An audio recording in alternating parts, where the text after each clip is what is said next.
are not only physical ones, but virtual connections. I think that's one big challenge. I think there is a big challenge within Europe at the moment of I couldn't go quite as far as calling it existential.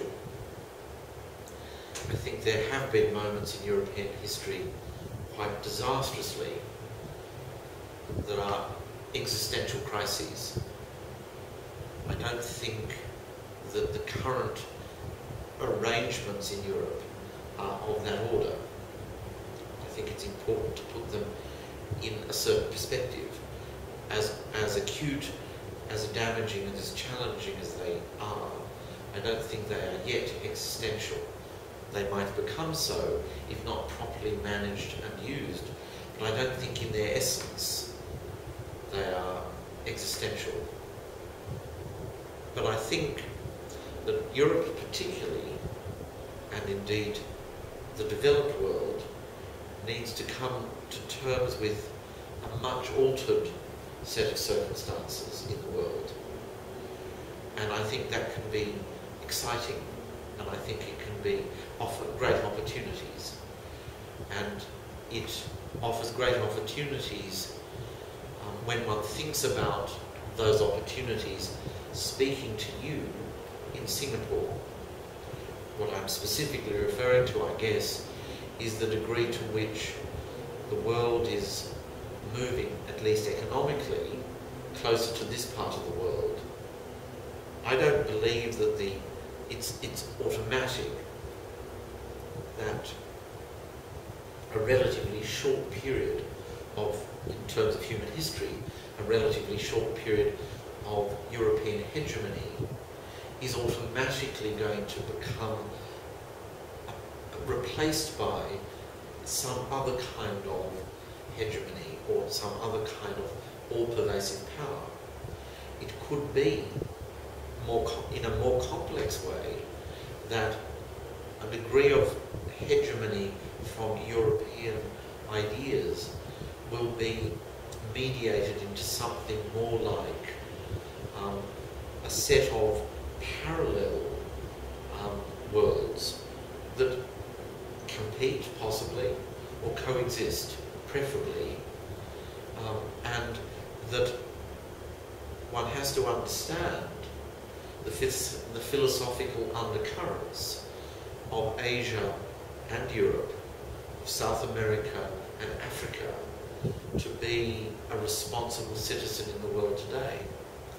And I think that that would be the best one would think about it.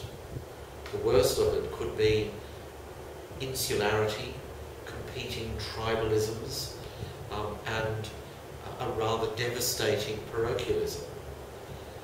And I think it's too early to tell what the outcome of some of these seismic shifts in both economic activity, in population growth, in environmental requirements are. But to suggest that a festival director who is representing and bringing to his or her event some examples of humanity in their purest and rawest forms will be in some way isolated for that. It's nonsense. We have to be, in a sense, a weather vane. We have to sniff that wind and make sure that what we are doing is very reflective of our age and of our values. And I think there is a great concern, there's a great uncertainty in the world today. It's economic uncertainty, to be sure, it's motivated by that, but I think it is motivated because, in part, we have placed far too much emphasis on a set of measurements that simply tell us that we are no longer citizens, but we are rather consumers. And I think that if we don't insist on a more egalitarian, a more holistic, and a more nuanced and complex understanding of the role of the individual and the collective, the role of the citizen and the state, then think, and we continue to reduce it to a series of fairly blunt and blatant formulas and measurements. Measurements that used to tell us that the world was flat. There is an inherent arrogance in the sense that we put all of our faith in a particular formula and a particular form of measurement. What happens if the measurement or the model that the measurement purports to be supporting is in fact itself limited? And I don't know many paradigms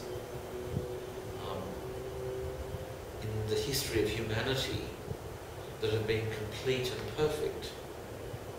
They are paradigms because they are meant to assist us to think about who we are and how we are and what we are. They're not complete systems in themselves.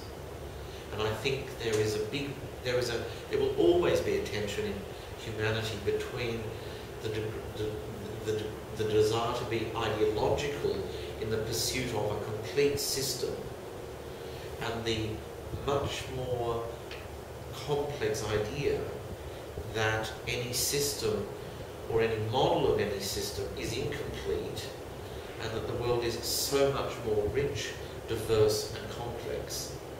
And that's the world I wish to occupy. And that's the world, and that's the spirit in which I come to places like Asia to learn about cultures that are very different. One uses the word occasionally alien. One uses the word unorthodox. One uses the word uncomfortable. I don't mind what the adjective is, as long as the intention is optimistic and positive and curious. And that's my role as a festival director at an international festival. And speaking about your role and your success, before we end, there is one important question that our viewers would like to know, and that is, what is your secret of your success, and how does one able to leverage your knowledge of becoming a very effective festival director in leadership-wise? And if you could give some 3 pointers. I think there are a number of factors. The first thing is that you need to think, not just manage. That you have to make a distinction between functioning and innovating. You need to give yourself, and to do that you need to give yourself time to think. That you actually need to be able to jettison what is not essential, what is functional on a daily basis. It's important, I'm not trying to suggest that it's not, but it's not perhaps as critical as thinking about the business, thinking about the event, thinking about the organisation, thinking about your core responsibilities. So I think an analysis of and an appreciation of the difference of innovation and an understanding the difference between really getting to the core of what the challenge is, because if you don't do that you won't even know what your challenge is. You won't see it, you won't have thought about it, you will be continuing to function, you'll be conscientious, you'll be hard-working, you'll be well-meaning, but you won't have actually analysed or seen the core challenge before it arises. So that leads me to the second question. The second thing that I think is important is anticipation. If you've actually thought about your place in the world with a degree of humility, then I think you can anticipate, but in not a prescriptive way, what a variety of permutations and combinations might be, and that you can actually adjust your views, your attitudes and your behaviour to those changing circumstances. So a flexibility, if you like. I think it actually helps to know a lot about what you're talking about.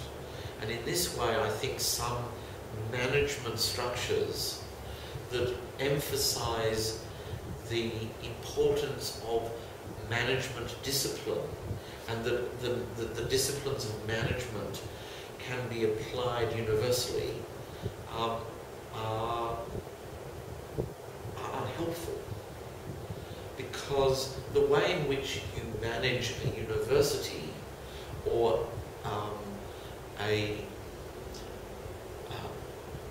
an academy of scholars will be an entirely different set of challenges, specific challenges, to the way in which you manage a production line, and the way in which you manage a production line for the production of a car will be different from the production of a shoe or a pharmaceutical drug. And what I'm saying is that we've seduced ourselves into thinking that management or marketing in a generic sense is a generic benefit. And I'm saying that I reject that. I think that there is specific management that requires specific expertise, and that if you don't have a real specific basis upon which you can ask yourself deep and uncomfortable questions, then you have nothing to hold on to. You have no foundation. And I think I meet too many people who have no foundation in their management because they don't have a belief system and they don't have an expertise. And I think really great managers, really great chief executives, are those people who absolutely understand the basis of what they're attempting to do. And that can, my claim to have any expertise in the arts is because I've written music. I have faced a blank page. There was manuscript lines and there was nothing on it, and I filled it in. May not be good, but I faced that particular challenge. So when somebody comes to me, whether they're a playwright or a choreographer or a composer or a performer, I understand something of what the process is. I understand how to learn a new piece of music because I've written one. I understand how to write a play, not because I've written a play, but I've written an opera. I understand how to create a dance piece because actually I've seen that happen. And so I think that you have to become very specific in terms of the core values of what particular institution or what particular activity you're engaged with. I think there's a final thing. I think that wherever possible, you should create as little hierarchy as possible. Because I think hierarchies, for their own sake, become their own problem. Now, I'm in a very fortunate position where I have a small enterprise that I'm helping to manage at the moment. It becomes very large for only 1 month a year. It becomes 500 people for 2 months a year, perhaps, let's say. But for most of that time, it is 25 to 50 people. And that's not big. So, and it has a very different set of challenges because there's no room for a weak link. It's the difference between an orchestra and a string quartet. In an orchestra playing 16 violins, if one is not quite perfect, it's not as bad as if one violinist is not quite perfect. We do rely on people. But having said that, it's easier to avoid hierarchies in small organisations than it is in larger ones. But nevertheless, they can still exist. And so I think a really important role of a chief executive is to maintain a distance, because that's important often, but to remain to keep a connection as well. A very strong connection is very important, because a connection with feeling the pulse of what your business is doing, knowing that. And that is only reinforced by knowing what your business is, or knowing what your enterprise or your institution is. I can go into a rehearsal room and I know whether people are ready for a rehearsal, because I've been in thousands of them.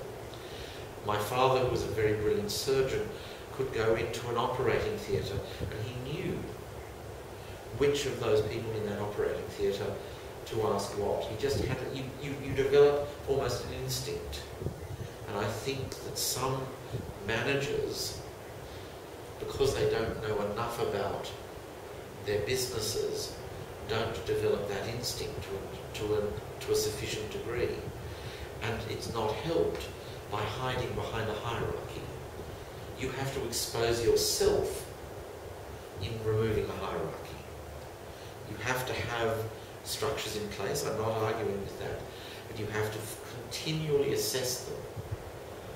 Bernard Montgomery was a remarkable tactical general. He beat another remarkable tactical general, Rommel, in a bitterly fought campaign in North Africa. One of the things that he did, one of the things that he discovered in the process of that war in North Africa, was that he wasn't being told the accurate truth about the circumstances of his troops in the field. He wasn't being given the information he needed to make an appropriate judgment.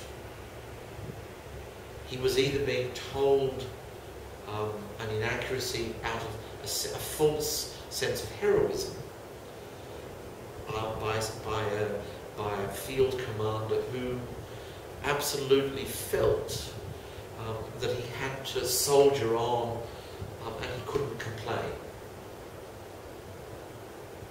That's equally bad as somebody who is pretending that they don't have as many troops as they actually do in order to make themselves look good. So false modesty and an overinflated ego in this situation were equally disastrous. So what did Montgomery do? He appointed over this hierarchy a group of very young captains, staff captains, who were field operatives that he sent into the field to report back to him directly what was going on. And he only took their word for it. He would, if their word was more or less what the field commander was saying, he would build up a trust for that. And he knew that that was the case. But he didn't take it for granted. And he won the war because he realized that there was something about the psychology of men in battle that he had to overcome. He would not have overcome that if it hadn't been for his amendment, his fundamental shift of that hierarchy. And it was a devastating hierarchy where men's lives were at stake, but the principle remains. So I think that although my examples have been far-ranging from my own experience and my own knowledge, I think I'm using these examples in order to give you a sense that these very important principles can be applied, but they can only be applied if there is a great degree of integrity and a great degree of understanding and knowledge. And speaking about the great degree of integrity and knowledge that you have embraced, could you tell us just one last issue about your passion and the code that you live by that's been passed on from your father or probably your mother has given you the encouragement to be who you are today, and what would be your most memorable experience being the chief executive for Edinburgh Festival? Well, my father grew up in another era. Were he alive today, he would be 103, 102, 103. He didn't wear shoes and socks until he was 11. He lived a life as close to Huckleberry Finn or Tom Sawyer in the famous books by Mark Twain as I have ever appreciated. He lived a life in a seaside, a coastal town in New South Wales, far south of Sydney, in the 1910s, early 1920s. And there were no cars, there were very few cars, as I say, he didn't wear shoes and socks. And he roamed wild. No one was controlling him and telling him what he had to do. So one of the things my father never pushed me for was to have a sense of ambition. He felt that false ambition, imposed ambition, would never really sustain yourself. You had to discover something about yourself and what you were good at in order to be authentic to yourself. And if you did this, then you would potentially be a success or potentially have a fulfilled life. Not that success was particularly interesting to my father. He would much prefer he would prefer my happiness to my success. He would prefer my sense of myself and authenticity than notoriety. And certainly, though he was a very well-known doctor, he never pushed me into or gave me the slightest pressure to follow his footsteps. In fact, in some ways the opposite. He discouraged me, but he said, don't do this unless you're really certain that it's for you. And I think you've got many things that you might find you are better at. And so I think I'm very delighted that my father gave me a certain freedom to discover who I am. And that's probably the greatest gift that any parent can give a child. And my father got it because he was allowed to run wild and discover who he was in a very special, almost paradisical way, carefree way anyway. As I say, I know where my father grew up. I visited there. I can imagine it 100 years ago, and it's still very beautiful. And to have imagined a very bright child in those circumstances, with no one telling him what not to do, but him being able to be safe, but to discover the world around him and its wonderment. I think that's very special and very rare. And so what I think one's values need to be are values of truly knowing yourself and working out who you are. And when you know who you are, it's actually quite easy to fight for what you believe in. It's very difficult to fight for something you don't know about or don't know or don't believe in. And I think that too many people waste far too much of their lives doing things that they don't actually care about. And I think that's an awful shame. And it's not to suggest that we should all be famous. It's not to suggest that we should be unhappy. I know many people who are very, very happy with a quite humble existence, with a quite simple existence. I know very many people who are very unhappy with a very elaborate and supposedly successful existence. It comes down, for me, to a question of authenticity. And well, thank you, Dr. Miller, and for Miller. Yes. for sharing with us here at the National Critics' Choice and your insights about your passion as well as the Edinburgh Festival itself. And once again, thank you for joining us here at the National Critics' Choice, the Steinberg Review, and Robin Steinberg. Thank you for getting to know the most wonderful director on the planet, I suppose. And have a great week ahead. Thank you. Good. Now, what are you how are you getting out of here? Have you got a car? No. Have you got a taxi? Yes. You get a taxi. So what I need you to do is drop me around Orchard Road. Is that all right? Yeah, that's fine. Very good. I'll just go and get I'll do that. just go and get my